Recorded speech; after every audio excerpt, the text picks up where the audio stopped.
In the Stouty family, they're bizarrely dying off, one after another. A husband dead of natural causes. There was no autopsy, no testing. He was cremated. His ashes were scattered at a lake. That was it.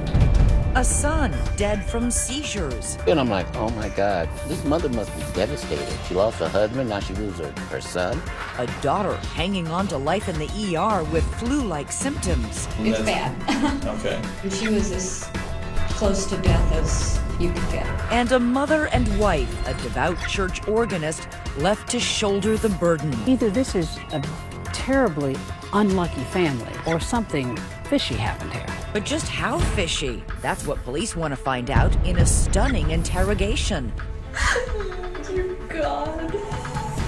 Tonight, piecing together the secrets in a highly unusual family, the Tell-All Diary. Their bedside reading, We had a book on poisonous plants. their garage, always prepared for an emergency, Who has antifreeze in the summertime? and a very strange way of expressing sympathy. I didn't want another one to die in the house. And why is that? Because houses are nasty after somebody's died in it. So who's left in the family, if they can survive long enough?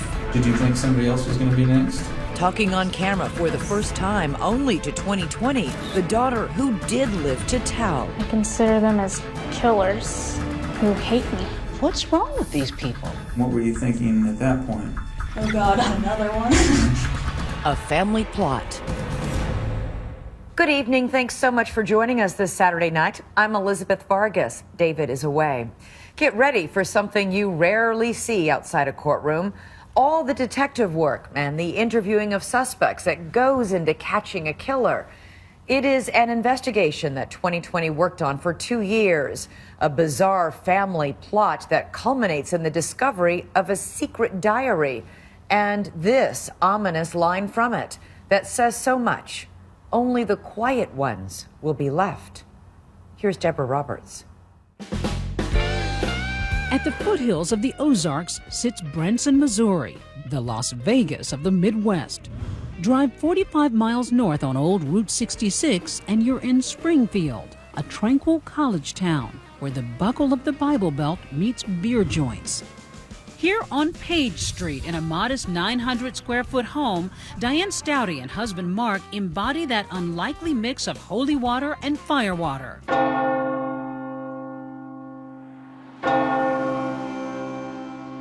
She's the church organist down at Redeemer Lutheran. He's the lead singer and guitarist of a local blues band, Messing with Destiny. You'll get the irony a little later.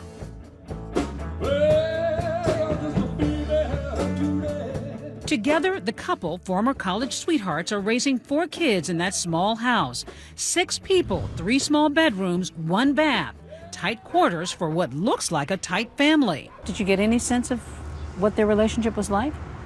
As far as I knew, Mark's wife was great. Charles Alexander is Mark's close buddy and the drummer in the band. He was always happy with the kids. He was always happy with his wife. He loved them. He loved his family. And it was just a great family. Well, things aren't great for everyone. See, Diane isn't just praying in church, she's paying the bills at home. Okay, Mark picks up an occasional shift bartending, but Diane, a nurse, is the breadwinner. She seemed to be stable, ended up supporting him. He was the house husband, staying at home with the children. And if Mark was a laid-back Mr. Mom, the actual mom of the house was civil, if a bit standoffish. Was Diane friendly, warm? You know, she was friendly to the point that I can tolerate you being in my driveway. As the years wear on, life just keeps heaping more weight on Diane's slight shoulders, supporting her family in that cramped house and coping with some heavy challenges. 4th grader Brianna has a learning disability. Sean has autism. And oldest daughter Sarah, a college grad, is still at home with no job and a mountain of student debt. But inside that Page Street pressure cooker, Diane's beloved child is blossoming. 22-year-old Rachel, a star student. This is the relationship that would forge the whole family's fate. She congratulated her every time Rachel had an accomplishment. When you look at it from the outside in, you think, That's a really close mother-daughter relationship, and isn't that great? Ron Davis with ABC affiliate KSPR TV took us to the Stouty home. And what was it about Rachel that drew her mom to her so intensely, do you think? By all indications, Rachel is an exceptional human being. Very smart, very talented, artistic. On Facebook, Diane raves about her beloved Rachel, her art, her academics. But nary a mention for her husband, Mark, who in April of 2012 is finally having his moment in the spotlight. We had a good band. We were literally taking off. He's flying high. Messing with Destiny is booking semi-regular gigs in Branson, joining the Aretha Franklin impersonators who get marquee billing. It's also Mark's birthday weekend. These are pictures from rehearsal that night, where Charles notices that Mark isn't quite himself. What did you think was going on with him? He was just so out of whack. And it wasn't like he was drunk or anything. He was just out of whack. He wasn't with us. Then the next day, more odd behavior. He just showed up at my door one day, Saturday. And I said, Mark. And he goes, I'm here to celebrate my birthday, Charles. Only one thing struck me so out of place. His skin color. What did it look like? Yellow. His skin was actually a yellowish color. So something was wrong with him. Something was wrong with him. He's right. On Easter Sunday, Diane comes back from church and finds her husband dead in bed. I was devastated. Did you have any inkling that anything was wrong? Did you get any clue that Mark's health might have been bad? No. Yet Diane tells authorities her husband's been sick and refused to see a doctor. There's a curious ring of blood around Mark's mouth, but it's not enough to alarm the medical examiner, who rules the death due to natural causes. It was a bit of a shock, but I thought, well, he doesn't really exercise, doesn't really cook, so probably not real healthy eating habits. There was no autopsy, there was no testing. He was cremated. His ashes were scattered at a lake. That was it. Diane organizes a memorial service at Redeemer Lutheran Church. What was that like? Well, it was sad. It was a sad event. The wife wanted us to do a song in his honor. So we played the song. Mark's favorite song, Darkest Hour. This is their audio recording from that day.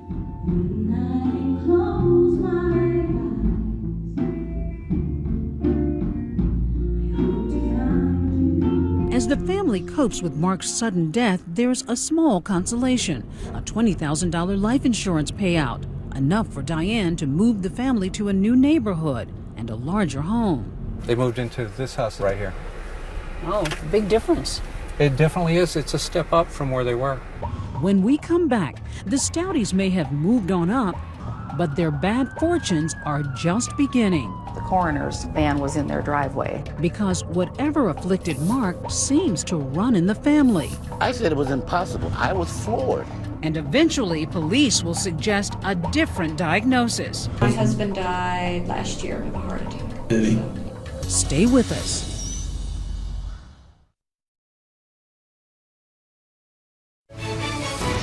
"2020 Saturday" continues with more of A Family Plot.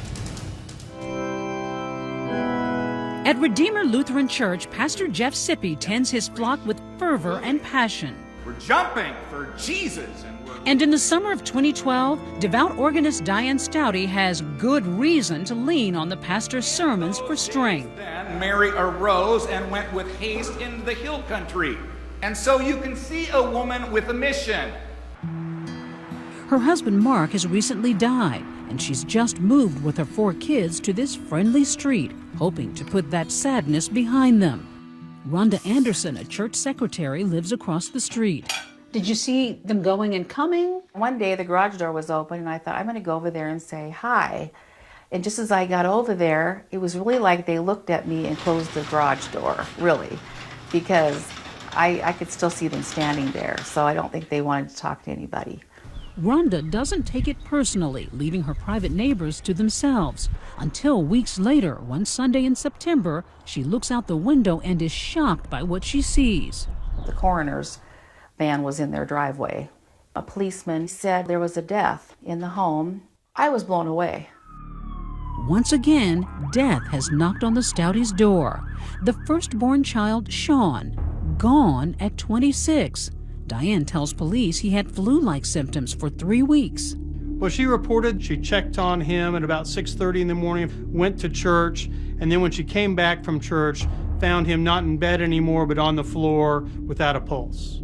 She explains that her son had a history of seizures, and though like his dad, Sean has an odd ring of blood around his mouth, it doesn't look suspicious. So the medical examiner, after an autopsy, decides that the second Stouty family death in 6 months is due to prior medical issues. They're thinking, wow, poor family. What bad luck. No one was asking questions. And nobody questioned that story, No. even though her husband had died just months before. Yes. After police leave the scene, Rhonda walks over to check on her standoffish neighbor. Surprisingly, Diane answers the door. I said, we just saw the coroner's van was here. Are you okay? Is everything all right? And she said, oh yeah, my son died. Was she distraught? No, she said it to me just like that. She said, my son died. Very matter-of-factly. I just was shocked. Rhonda may be one of the few people Diane talks to about Sean's death, because for him there is no funeral, no memorial, not even an obituary. Like his father, Sean is quickly cremated. I'm like, oh my God, this mother must be devastated. She lost her husband, now she loses her son. Now only the Stouty women are left. Diane, her darling Rachel, 12-year-old Brianna, and Sarah living their secluded lives. I think they closed the doors even tighter because you didn't see them outside. I don't know how they even got their mail because we didn't see them at the mailbox. Then, the following June, could it be true the Stouty plague strikes again? This time it's Sarah. Diane has seen this end badly before, so she takes her 24-year-old daughter to the emergency room. Sarah is sick, goes to the hospital, gravely ill. Sarah's in very grave condition. It does not appear that she is going to survive. Sarah's kidneys shut down, pancreas and other organs failing. Worst of all, her brain is hemorrhaging blood. Diane turns to Facebook, maybe hoping for divine intervention, asking for prayers as my daughter Sarah is in critical condition. Diane's brother-in-law, Michael Stouty, is floored by the post. Wow, it's like a lot of bad luck here in this family. What's going on? A good question. What is going on? 911, where is your emergency?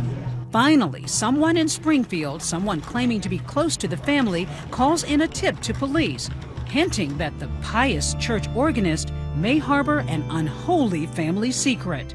What did the caller say exactly? That Diane Stouty might be responsible for 2 or 3 homicides. Again, brought up Mark's death, Sean's death being very close proximity to each other. Also spoke about the potential that Sarah was going to die as well. So the caller was essentially blowing the whistle on Diane Stouty. Correct, yes.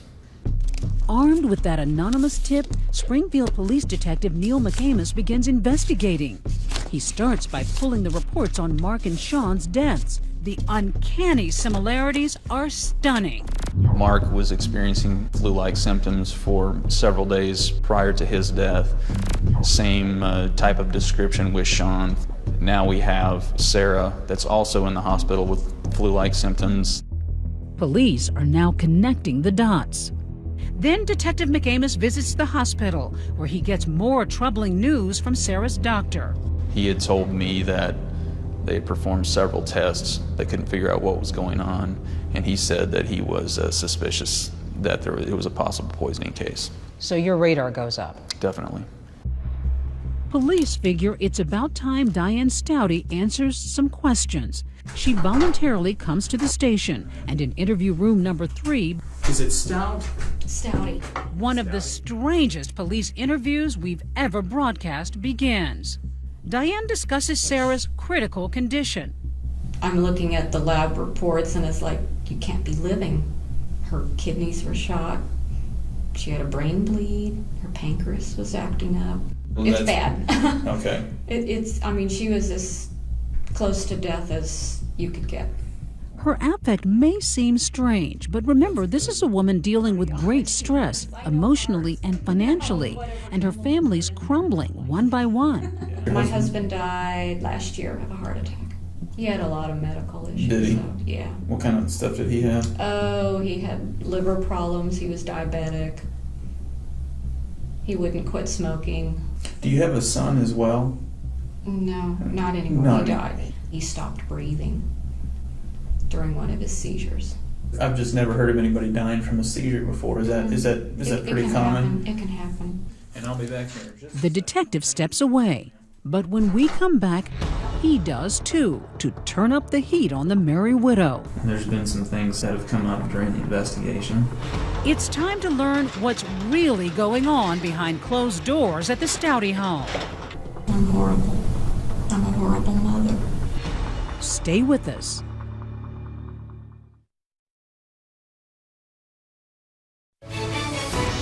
"2020 Saturday" continues with more of A Family Plot. Over the course of 14 months, the quiet, God-fearing Stouty family seems as cursed as an Old Testament transgressor. Member after member inexplicably struck down. Mark Stouty, who fronted a blues band, and 26-year-old son Sean, both suddenly dead. 24-year-old Sarah lying in the ICU, her kidneys and brain failing. Now police want to know, is this a matter of bad luck or bad intentions? Which is why Diane Stouty, wife, mom, and church organist, is sitting in the interrogation hot seat. Don't know what I can tell you. With cameras rolling, Detective McAmis asks about her marriage, and for the first time glimpses a reservoir of resentment. We were still married, but it was not what you call a good marriage. Have there been any infidelities on either side? He had. He was running around and he would drink and smoke pot and... So he wasn't a very good guy is what you're saying? Yeah. Even with all his faults, I still loved him. In this police interrogation video, Diane reveals cracks in the foundation of the Stouty home. Was there ever any physical abuse towards you? No. Nothing like that? I mean, I didn't think it was that bad. But my kids would probably say otherwise. I wasn't happy. Okay. Now watch as he deploys a classic interrogation technique, shifting from inquisitor to sympathizer. I'm a believer myself, so I understand where you're coming from on that. He tells Diane sometimes even the righteous reach a breaking point. So what happened with Sarah? As far as did I do something to her, I didn't do anything to her. I mean, I guess I could have taken her to the ER sooner, but I didn't know. A major reveal. Diane may have delayed taking her daughter to the hospital. And that was just kind of where her story started to crumble. But I'm horrible. I'm a horrible mother. Then a suggestion that Sean may have been suicidal. But again, she admits she did nothing to help. He'd been threatening to kill himself, and I didn't want to bother because I was tired of it. I'm such a crummy person. Now's your chance to tell us why and to show some remorse and ask for forgiveness. Then she drops a bomb. Put it really short and sweet. I knew they were drinking antifreeze. Drinking antifreeze? And I was so mad at them, I didn't want to take them in. You knew, Diane, that they were drinking antifreeze because you were giving it to them. And I didn't know what else to do. I really didn't. And there it is. After 2 hours in the box, Diane Stouty quietly confessing to poisoning her own children with antifreeze. This is a woman who's admitting that she killed her son and tried to kill her own daughter. What are you making of this? I was just totally astonished, to be honest. I couldn't believe what I was hearing. There were times I didn't know what to say or how to react. How long had you been giving them the antifreeze? Maybe a couple of days. And what were you putting it in? Coca-Cola. How much would you put in? A couple of teaspoons, maybe. But why antifreeze?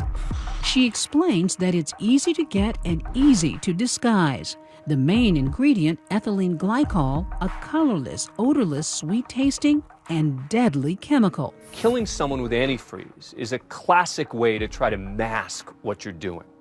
It takes time, it's relatively flavorless, and there are no immediate signs after death unless you're looking for it.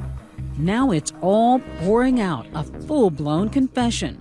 Diane admitting she poisoned her husband Mark the exact same way, spiking his Gatorade with antifreeze. Apparently, she'd had it with a husband she considered an abusive deadbeat. By then, I hated his guts. He would throw things at me. He would throw things at the kids. And I guess I just had enough. Killing her husband's awful enough, but a mother poisoning her own children? This mom's motive is downright chilling. Both Sean and Sarah would just basically, I don't know, trash the house and never helped support or even contribute. Sean would be interfering with whatever I would do. So if he was just a constant bother, wouldn't leave you alone. Well, he was more than a bother. Would a pest, would that be a good word for it? No, it was more than that. My husband got on my nerves. I couldn't stand him. And my son, was a pest. I mean, did she seem like at her wit's end? No, she, again, throughout, she stayed flat. Even when she's telling me that information, she seemed unfazed. Yep, unfazed even by the ultimate kicker, why she poisoned her daughter. And then with Sarah, you talked about, she wasn't getting a job, and then she had these student loans, and you were going to end up having to pay for them. That's pretty much. And you just had it with her as well. I'm not a perpetual killer. I'm just stupid. I regret doing it. I really do. I've screwed up everybody. I've screwed up my whole family. But it's too late. Here come the steel bracelets.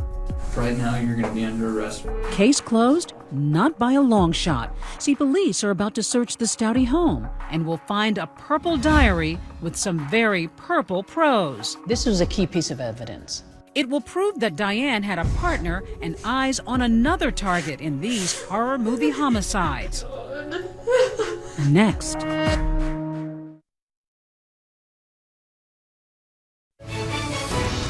2020 Saturday continues. As the freight trains roll through Springfield, Missouri, the wheels of justice are turning slowly too. Police are interviewing 22-year-old Rachel Stouty, a star student, gifted musician and artist, her mom's pride and joy. Mom was there every step of the way, really encouraging and cheerleading Rachel to be great. But now her dearest mommy, Diane Stouty, is behind bars after confessing to the poisoning deaths of her husband and son and the attempted murder of Rachel's older sister. Hey, Rachel, can I get you to switch with me? Okay. Police just hit Rachel with the news. Confusion, shock. I mean, that's... Nobody expects to have somebody that they know do that. In this interrogation tape obtained by 2020, Detective McAmis lays it all out. Demure Diane has delicately engineered a ruthless culling of her own herd. Only the pious and the productive will make the cut. Did you think somebody else was going to be next? Darrow can be poisoned just for sitting around on YouTube. I don't do anything around the house. Brianna sure as heck doesn't do anything around the house. Rachel fesses up that her mom had some unusual reading material. We had a book on poisonous plants. I mean, she would talk about cyanide. Then a critical moment across town. Crime scene investigators are busy combing through the Stouty home. These pictures show a house in disarray. This was the home, the second residence. Detective McAmis gave us a tour inside with permission from the new homeowner. This was Sarah's room. There were some couches, there were papers, just kind of things strewn about. She kind of had an office space set up. You could see there were some computers. Laptops, flash drives, sculptures scattered about. And in the garage, pay dirt. This is where our crime scene detectives located antifreeze on the workbench. And right next to the antifreeze, the other compound in Diane's cruel chemistry, an otherwise unassuming six-pack of Coke. Coke was described as what was given to both Sean and Sarah in terms of poisoning them. The concoction right there. Yes, The correct. Coke and the That is antifreeze. it. In the bedroom, a curious detective makes that dynamite discovery. This is Rachel's purple diary, haphazardly thrown on a shelf. Its content a trove of sinister secrets. It appeared to be a journal entry written by Rachel, knowing that Mark and Sean were getting ready to be killed. So at first you're thinking this is a mother, an evil mother, who's tried to wipe out her family. And now you discover her daughter might be involved helping her? Yes. That journal entry dated June 13th, 2011, nearly a year before Mark died. It reads, "It's sad when I realize how my father will pass on in the next 2 months. Sean, my brother, will move on shortly after. It will be tough getting used to the changes, but everything will work out." That's pretty chilling. Very. She's writing in a journal about killing her father and her brother. It was extremely alarming. I'm gonna have you wait here for just a second. Back at the station, Detective McAmis leaves the room and gets briefed on that explosive diary. He returns in a different mood. Rachel, do you recognize this? Yeah, I remember this. This is Missouri, and now it's time to show me. You wrote this then, is what you're telling me? Okay. I'd had a lot of really bad dreams about them dying. I talked to Mom about it, and she mentioned she was thinking of hurting them. Rachel's bad dream just beginning. McAmis isn't buying her story or her tears. What did you tell your mother? That it would be quick, that it'd be easy. Rachel reveals the awful truth. Mother's favorite was also Mother's little helper. When did you guys come up with this plan? I mean, we talked about it, like Christmas. She's sitting right here. She's starting to tell you the whole thing, and she basically owns up to it. To hear the daughter and the admissions that she's making and that this was a plan, and I was totally shocked, totally stunned by everything that had taken place. It was just a completely surreal feeling. The mother-daughter duo carefully plan and research all options. Suffocation, pills, Googling how to kill your husband. The devout Christians even explored witchcraft. Like on my computer specifically, there's a lot of Wicca sites. Before settling on antifreeze. Because in general, you could put it in something and you couldn't taste it. What else did she tell you? She wanted a specific tasteless one. Rachel, whose idea was this? Mom brought it up, and we discussed. Mom recruiting daughter to help her systematically kill her husband, her son, and then poison her daughter? It's almost unheard of. It was supposed to be just Dad, but pretty soon Diane turned her attention to Sean, the son she thought was irritating. Listen to how little it took to end up on her hit list. Sean, we argued on a lot because I still think we could have put him in like a assisted living, but she wanted him out. What did you say when she talked about killing Sarah? Sarah was equally unneeded. You could have found someplace else for her. She was very adamant on that Sarah was just a burden, that Sarah needed to be taken care of. Rachel, too, now under arrest, charged with murdering her father and brother. Her sister Sarah still fighting for her life. When Rachel was arrested, there was a big clue found in her That's purse. right. Her purse was searched, incident to arrest, and there was a note. With her sister Sarah hospitalized, the star student Rachel had authored a poem worthy of Edgar Allan Poe. Once upon a time, there were 6. Now, there are 3. Only the quiet ones will be left. My mom, my little sister, and me. Wow. That's pretty cold stuff. This is a very cold and depraved murder. The Springfield poisoning case. 2 people dead, 2 in jail, 1 in the hospital. The family was poisoned with antifreeze. The next day, the tale hits the news like a twister. While down at the county courthouse, a rare sight. A mother and daughter, both arraigned for murder. No way, this cannot be true. Not right here in our little neighborhood. But no one is more surprised than Mark's old bandmate, Charles Alexander. I was floored. And when I heard that he was poisoned, then I just cried. I collapsed. I said, I can't believe this woman did this. Looking back, he begins recalling little quirks about his friend's wife. I was never really allowed in the house for some strange reason. It was always at the garage. And it was so strange. I seen antifreeze bottles sitting in the garage, and I'm thinking, who has antifreeze in the summertime? Strangest of all, Diane's blasé manner after Mark died. I went to her house and asked her what happened. And she proceeded to tell me like she was giving me a recipe to a cake. No emotions, no nothing. Just matter of fact. It was just like, oh, he died and you add 2 eggs. Also shocked, Diane's fellow church members at Redeemer Lutheran. Well, maybe except for one. Remember that anonymous 911 caller who first tipped off police? Do you ever find out who blew the whistle on her? We were able to determine that the anonymous caller was actually the pastor at Diane's church. The pastor turned her in. Yes.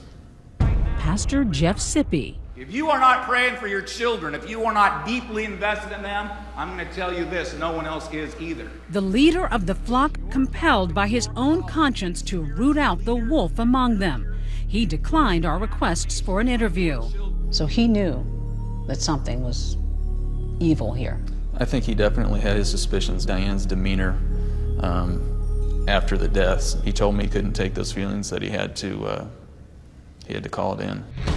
When we come back, 2 Stouties in jail awaiting trial, 2 Stouties dead, and a third in ICU. But this one regains consciousness and lives to tell. Did she suspect that her soda was spiked? So you read in her journal she was trying to kill you? She tells her story only to 2020 next.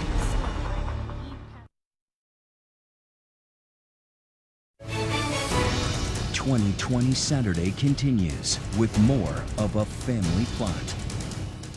You're looking at a woman who defied all the odds and lived to tell, surviving a vicious poisoning. Well, this is where I sleep. 24-year-old Sarah Stouty has had to relearn to walk and talk. I'm right here. Her speech still stunted from the irreversible brain damage she suffered. Tonight, for the first time, she's speaking out about the horror and betrayal. Sarah lost her father Mark suddenly in 2012, and her brother Sean just 5 months later. You found him dead. Yes. That must have been horrifying. Traumatizing.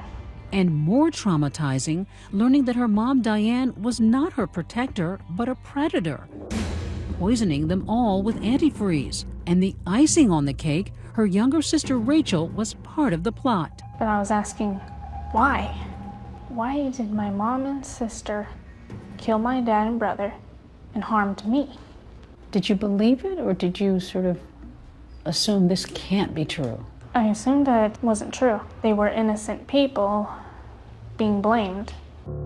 But any trace of sympathy evaporates after Sarah reads in the newspaper why her mother poisoned 3 family members. She simply despised them. They really planned this heinous crime. I was shocked. I just felt like I wanted to strangle my mom because of what she did.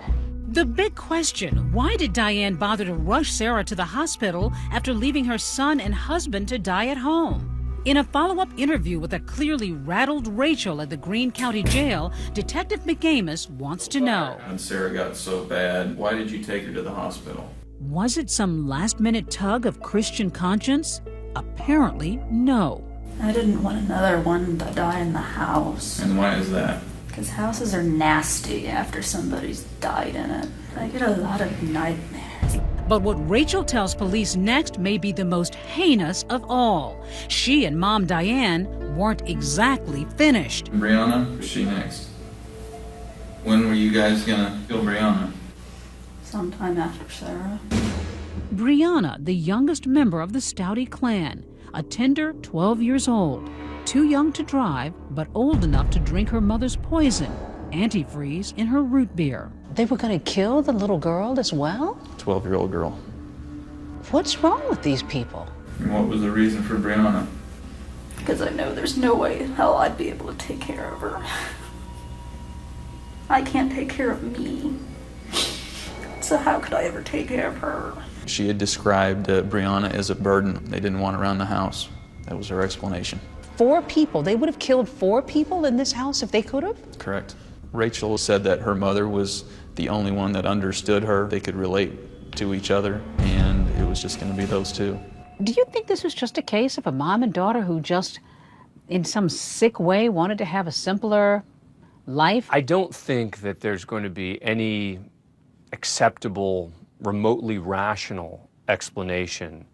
The question is, how could this have possibly happened? Did the police blow this thing? Could they have prevented Sarah's poisoning by connecting these dots? I think it's easy to go back now, and there was nothing at that point to indicate anything malicious. Neither one of them knew about the other deaths. But what about the medical examiner's office, who critics say bungled the bodies of Mark and Sean by missing obvious signs of foul play? They defend their work on the case. When you have physical findings at the autopsy that match the story that was given, typically other organs aren't looked at microscopically. Saying antifreeze is difficult to detect unless you're looking for it. Later tests did confirm that Sean's body had the presence of that killer chemical, ethylene glycol, found in antifreeze. That news came a bit late for Sarah. Still, she's learned to accept her new reality, living in an assisted care facility, more alone than ever. Do you still consider them family? Not anymore. I consider them as killers who hate me. You're angry. I just felt like I want to slap both of them and calling them B words. Their family plot uncovered, perhaps it's no surprise that mother-daughter murderers would eventually turn on each other. And sure enough, Rachel made a last-ditch effort to save herself with a plea deal. Reaction to a guilty plea from Rachel Stouty, the Springfield woman charged with poisoning 3 of her family members. Throwing her mom under the bus. That's crucial. The fact that her daughter has pled guilty, seems ready to testify, could in and of itself be enough to convict her and potentially send her to death row. When we come back, Diane Stouty in court. And for the first time, the daughter she poisoned coming face to face with her sister and mommy dearest. And what would you say to Rachel and to your mom? Stay with us.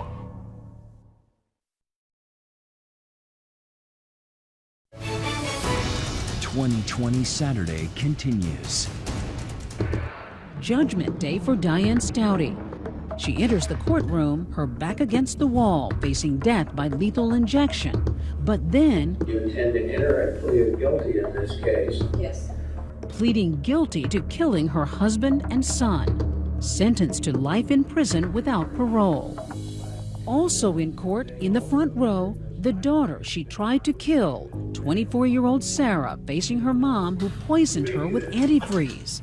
I'd prefer to be a survivor than a victim. She not only took away my dad and brother, but she took away my independence. Callous to the end, Diane never bothering to look at her damaged daughter. Yet weeks later, when it's Rachel's turn to be sentenced, she dissolves into tears, reading a statement to her sister. I'm sorry that I couldn't find the courage to stand up for what was right. Your suffering could have been prevented. And I hate myself for not being there for you. And yet, for all the pain and loss, today's